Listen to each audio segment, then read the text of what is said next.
I'm Vincent Price. What unearthly horror did that girl gaze upon? What manner of incredible thing walked beneath that hood?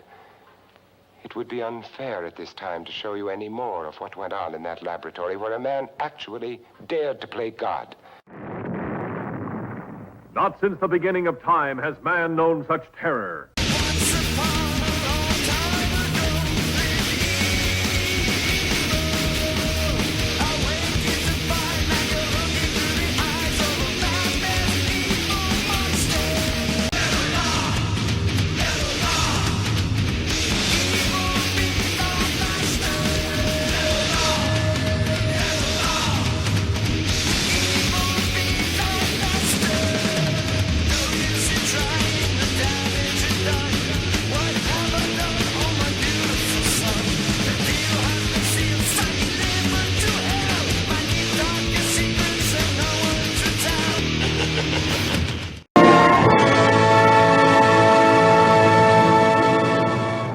On this episode of On the Set for October Horrorfest, I'm taking a look at Devil Doll, the 1964 film about a ventriloquist with a sketchy dummy.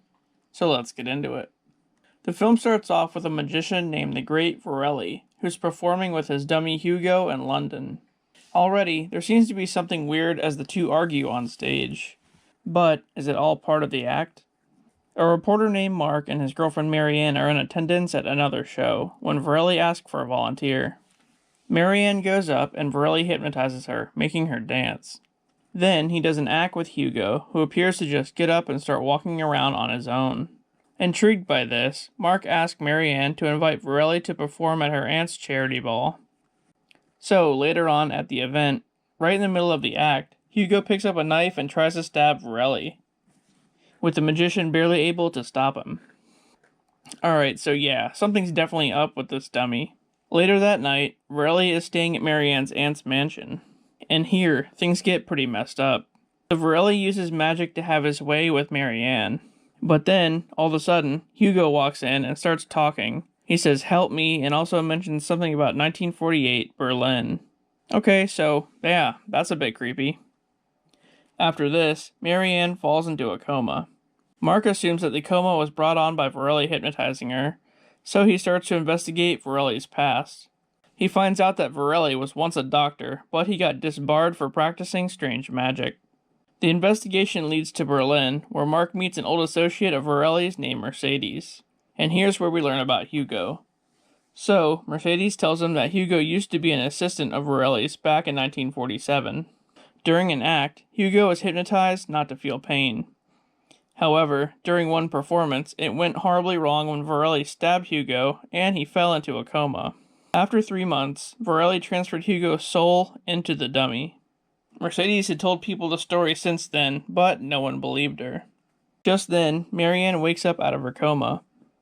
As Mark goes back to her, Vorelli's current assistant, Magna, finds out about what he did to Marianne and threatens to go to the police. So, what does he do? He tells Hugo to kill her. And, as if that's not bad enough, Vorelli gets to Marianne first and hypnotizes her into marrying him. Wow, fuck this dude. He wants to marry her and then transfer her soul into another doll. All of a sudden, though, Hugo attacks Vorelli. After a brief tussle, Mark arrives to find that Hugo has transferred his soul into Vorelli's body, and Vorelli is now inside the dummy. Suddenly, Marianne wakes out of her trance. The end. This one was pretty cool. It must have served as some kind of inspiration for Child's Play. At least it seems like it would have. Anyway, what a son of a bitch Vorelli is. He definitely got what he deserved. I can't believe he killed Hugo and trapped his soul in a doll. And all that stuff he did to Marianne. Fuck that dude. Anyway, join me next time for another adventure. And I'll see you then.